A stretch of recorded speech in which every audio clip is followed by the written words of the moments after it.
नमस्कार दोस्तों।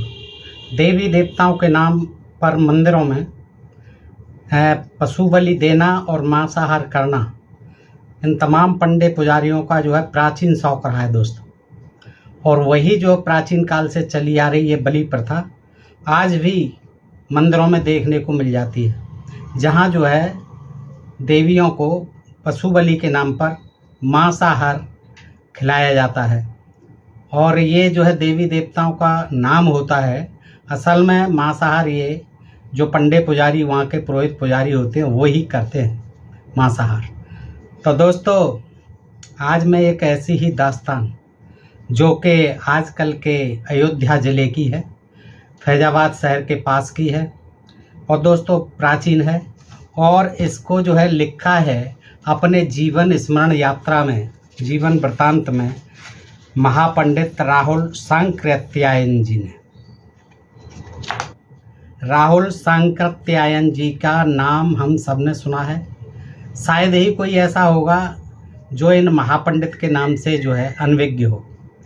राहुल सांकृत्यायन साधु थे, बौद्ध भिक्षु थे, यायावर थे, इतिहासकार और पुरातत्ववेत्ता थे, नाटककार और कथाकार, वे जुझारू, स्वतंत्रता सेनानी, किसान नेता, जन जन के प्रिय नेता थे। तो कुछ यानी बहुत भ्रमण किया उन्होंने, तमाम देशों की यात्राएं की, अपने आजीवन वो जो है एक देश से दूसरे देश तक भ्रमण करते रहे।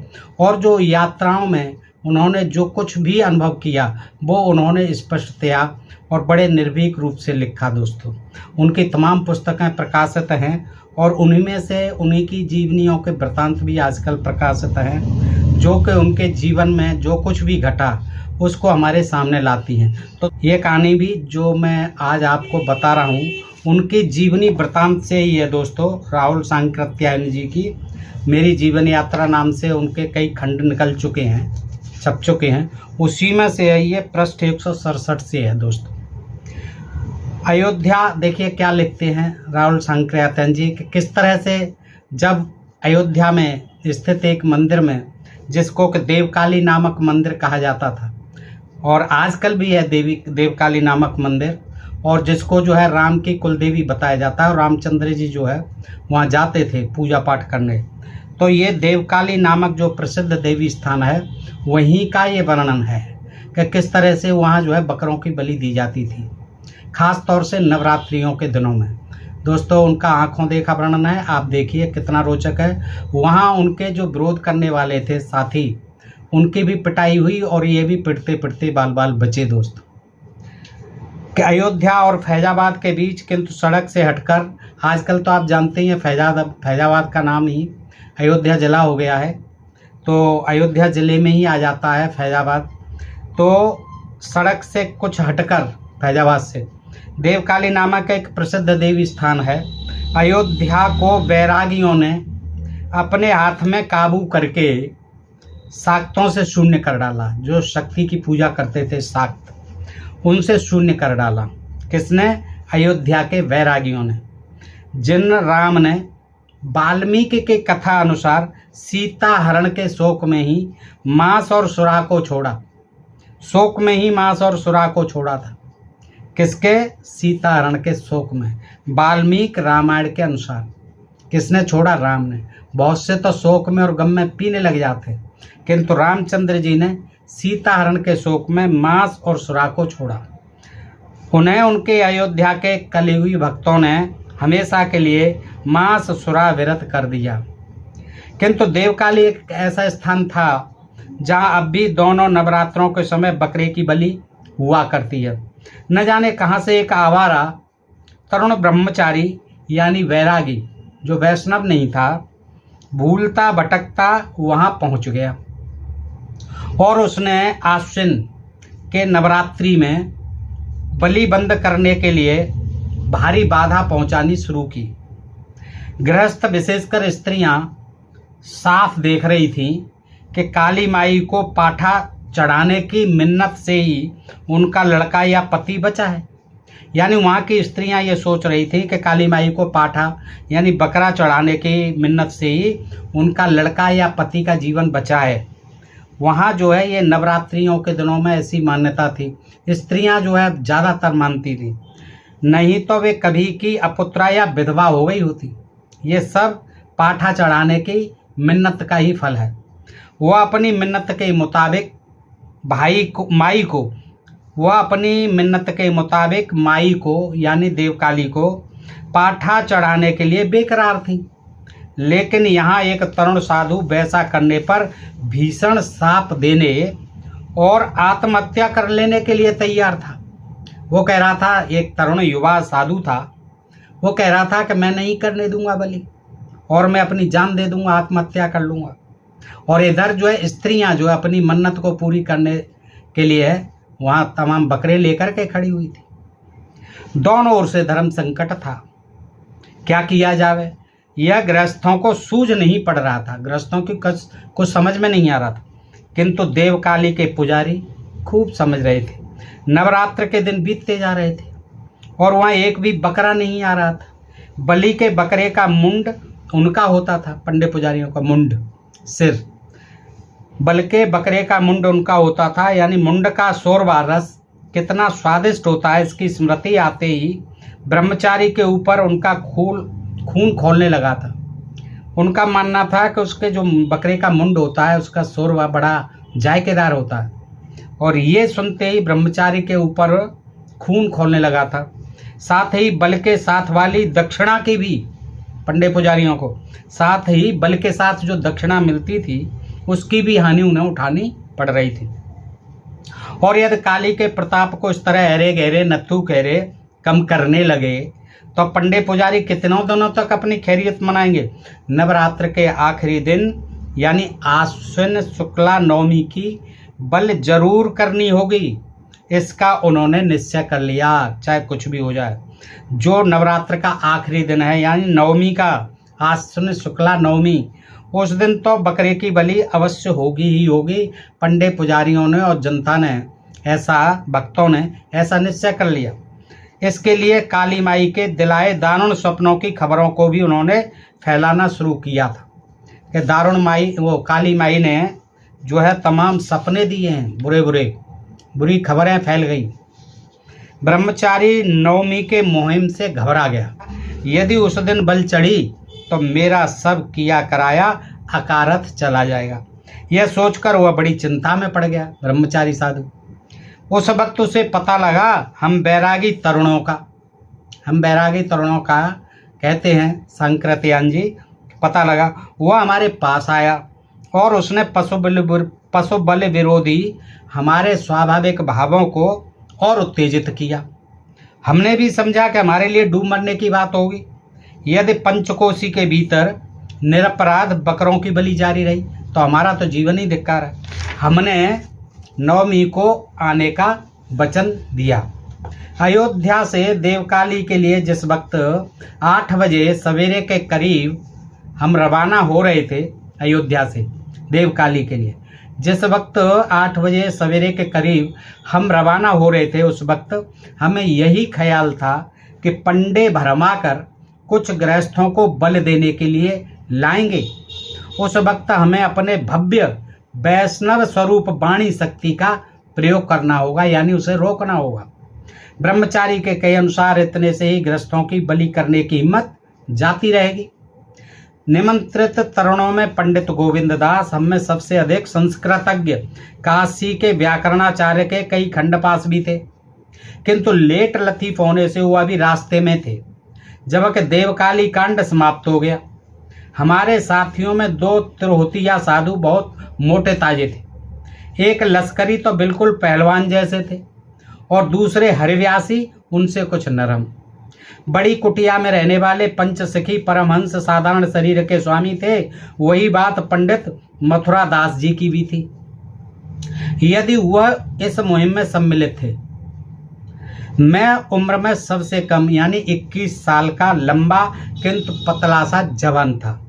नीचे पतली धोती साधुओं के नियमानुसार लुंगी की तरह बंधी हुई थी, शायद पैर में जूता भी था।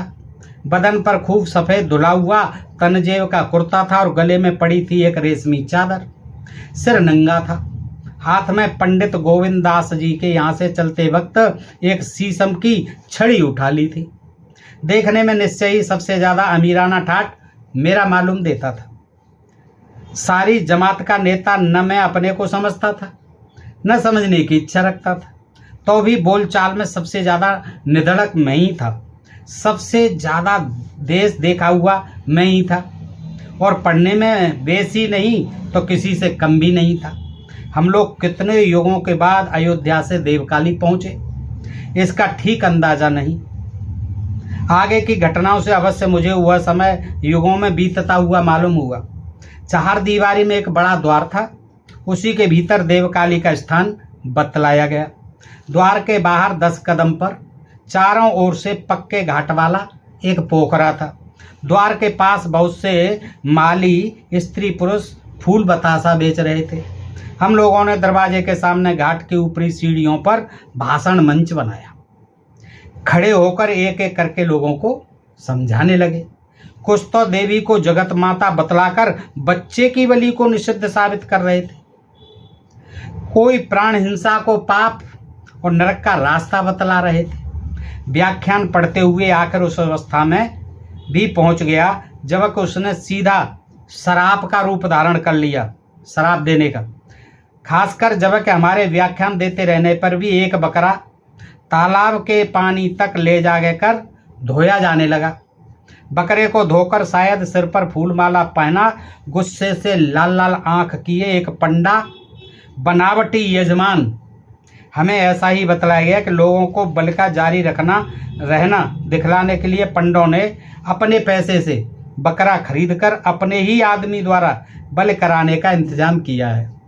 ये बनावटी बलि पंडों द्वारा ही खरीद ली गया, क्योंकि कोई आ नहीं रहा था वहाँ। उन्होंने ही खरीदा और वही बल देने के लिए ले आए थे कि हाथ से बकरे को लिवाए द्वार के भीतर घुसा।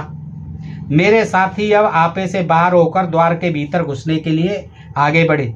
मैंने भीतर जाने से मना किया, किंतु वहाँ तो अहिंसा सिर पर भूत बनकर सवार हुई। 6-7 साथियों को आगे बढ़ते देख मैं पीछे कैसे रह सकता था। हाथे के भीतर एक तरफ देवकाली का साधारण सा पक्का मंदिर, उसके सामने बलि स्थान, सामने एक ऊंची कुर्सी पर महाराजा बनारस की ओर से बनवाया गया एक मंदिर, जिसमें शायद तत्कालीन महाराजा का प्रोसलीन पर उतरा चित्र भी था। हमारे साथियों ने उसी ऊंचे चबूतरे को भाषण मंच में परिणत कर दिया। भाषण क्या था? जले कटे सांप के रूप में गालियां। सारा प्रयत्न व्यर्थ गया, और जब पंडे ने बकरे के कंधे पर चलाने के लिए शस्त्र उठाना चाहा, तब मैंने साथियों से कहा, अब भाषण बंद कीजिए, आंखों से बलि देखने में कोई फायदा नहीं, चलो यहाँ से। अब नहीं मानेंगे ये हैं। ये पंडे ने बकरे के कंधे पर चलाने के लिए शस्त्र उठाना चाहा, तभी मैंने सबसे कहा कि अब भाषण बंद करो और आंखों से ये बल देखने में अब कोई फायदा नहीं है, चलें बाहर निकल चलें। जिस वक्त बाहर जाने के लिए हम फाटक के पास पहुंचे, उसी वक्त पंडों ने हाथ चलाना शुरू कर दिया। कई साथी पिटे। हरव्यासी बाबा का कलवाला छत्ता छीना झपटी में हाथ से तो जाता ही रहा, साथ ही उससे लगकर उनके एक हाथ में खूब घाव हो गया। पहलवान जैसे लगते लश्करी बाबा से पहले पंडे भयभीत से मालूम हुए। किससे? लश्करी बाबा से, जो पहलवान जैसे थे। किंतु जब पीठ सिकुड़ाए वह निकलने की कोशिश करने लगे, तो मोटे शरीर में छोटी हिम्मत का ख्याल करके उनकी मोटी पीठ पर भी 2-4 हाथ पड़े। एक पंडे ने मेरी ओर इशारा करके अपने साथी को चिल्लाकर कहा, अरे ये तो साफ बचा निकला जा रहा है, इसे पकड़ो। वे मुझे मारने को लपके। वह असाधारण आवेश की अवस्था थी। चारों ओर मेरे निहत थे, मुझे छोड़ किसी के पास यदि कोई चीज थी तो छत्ता था। साथ ही पिट रहे थे। कार्य कारण पर विचार कर पक्ष विपक्ष की दलीलों को देखते हुए निर्णय करने का वहाँ अवसर कहाँ था। वहाँ जो कुछ निश्चय हो रहा था वो हो रहा था सेकंडों में, सहज बुद्धि के द्वारा। एक तरफा पिटकर चला जाना मुझे कुछ लज्जाजनक बात मालूम हुई। अभी तक गांधी जी के निष्क्रिय प्रतिरोध की ध्वनि कानों तक नहीं पहुंची। पंडे ने दौड़कर मेरी रेशमी चादर पकड़ी। मैं उसे छोड़ आगे बढ़ गया। उसने डंडा चलाया। उससे बचकर मैंने अपनी शीशम की छड़ी चला दी। उसने उसे पकड़ लिया। आखिर शीशम की छड़ी शौक के लिए थी, मारपीट के लिए थोड़ी थी। खींचा खांची में वह भी बीच से टूट गए। लेकिन जब तक हम फाटक से बाहर पहुंच गए थे, जहां लोगों की भारी भीड़ थी और उसके सामने पंडों को साधुओं पर हाथ चलाने की हिम्मत नहीं हो सकती थी। मुझे अछूता निकलते देख एक पंडे ने, जिस पर शायद मेरी छड़ी पड़ चुकी थी और कुछ न पा, बगल में बैठी मालिन की फूल डाली रखने का टिन उठाकर चलाया। और तो कुछ उसके हाथ में नहीं था, लेकिन उस पंडे ने, जिस पर मेरी छड़ी पड़ चुकी थी, उसने जो है टिन उठाकर माली के फूलों का वो जो है मुझ पर चलाया। किंतु वह भी मुझ पर न लग मेरे साथी की पीठ से टकराकर खनखनाता हुआ गिर पड़ा। मंदिर से बाहर दरवाजे से भी कुछ दूर पहुंच जाने पर पंडे भी लौट गए। मैंने देखा मेरे साथी किंकर्तव्य विमूढ़ बन गए हैं। आगे क्या करना है किसी को कुछ सूझ ही नहीं रहा है। मालूम हुआ यहाँ पुलिस चौकी है। मैंने बतलाया, पुलिस में यदि हम खबर नहीं देते हैं तो पीटने वाले उल्टा हमारे ऊपर मुकदमा कर देंगे और हम हैरान होते फिरेंगे। मैं यह भी देख रहा था कि यदि हरेक को अपने मन से बयान देने को कहा गया तो बहुत सी परस्पर विरोधी बातें निकल के आ सकती हैं। साथ ही आसपास खड़ी भीड़ के भी साथियों का अपने इजहार के संबंध में कोई रिहर्सल हो नहीं सकता था। मैंने साथियों से कहा, हम लोग चलें पुलिस चौकी पर, मैं पहले बयान लिखाऊंगा, बस उसी के अनुसार सब लोग बोलेंगे। पुलिस चौकी तक पहुंचते पहुंचते मैं उनका स्वनिर्वाचित नेता बन गया। चौकी पर और बातें सच्ची ही सच्ची कहीं। सिर्फ मंदिर के भीतर भाषण मंच निर्माण को हमने देव दर्शन में परिणत कर दिया। पंडे भी वहां पहुंचे थे। वह हमारे से एक झूठ का प्रतिवाद करते थे और साथ ही मारपीट से इनकारी। चौकी से हम लोग सिपाही के साथ फैजाबाद कोतवाली में गए। कोतवाल साहब मुसलमान थे और शायद आजमगढ़ जिले के। उन्होंने हमारा इजहार किया। मैंने अपने पहले इजहार को दोहराया। मेरे साथियों ने भी उसी का समर्थन किया।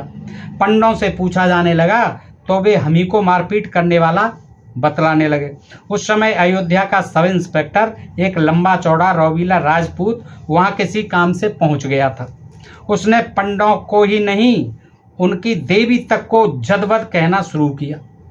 ये पढ़ने लिखने वाले 5-6 साधु तुम्हारे साथ लाठी चलाने गए थे हैं? यदि ऐसी मनसा होती तो इनको लाठी चलाने वाले साधु अयोध्या में नहीं मिलते।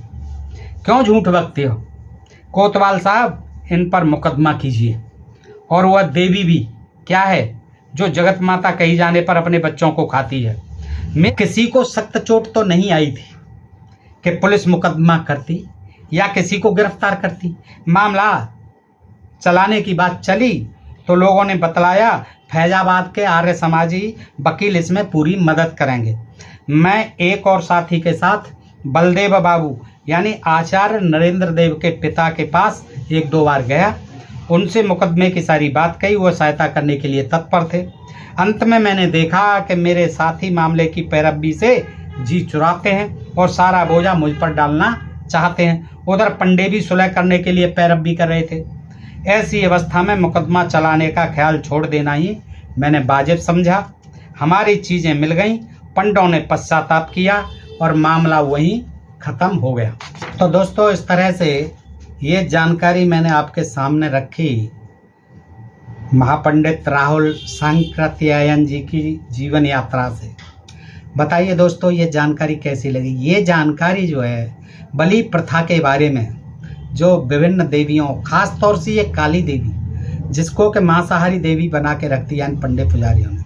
देखिए देवी देवताओं का कैसा स्वरूप बिगाड़ा है। अपने मांसाहार के लिए ये देवी देवताओं को जो है आप बदनाम करते हैं। तो दोस्तों, ये उनके जीवन की सच्ची घटना थी, मैंने आपके सामने रखी और इससे आपको ये जानकारी मिली कि किस तरह से ये पंडे पुजारी जो है देवी देवताओं के नाम पर आज भी उसी बलि प्रथा को जारी किए हुए तमाम, जहाँ पशु पक्षियों की बलि आज भी दी जाती है। फिर मिलते हैं ऐसी ही किसी जानकारी के साथ अगले वीडियो में। तब तक आप सब मित्रों का हृदय से आभार, नमस्कार, जय हिंद, जय भारत दोस्तों।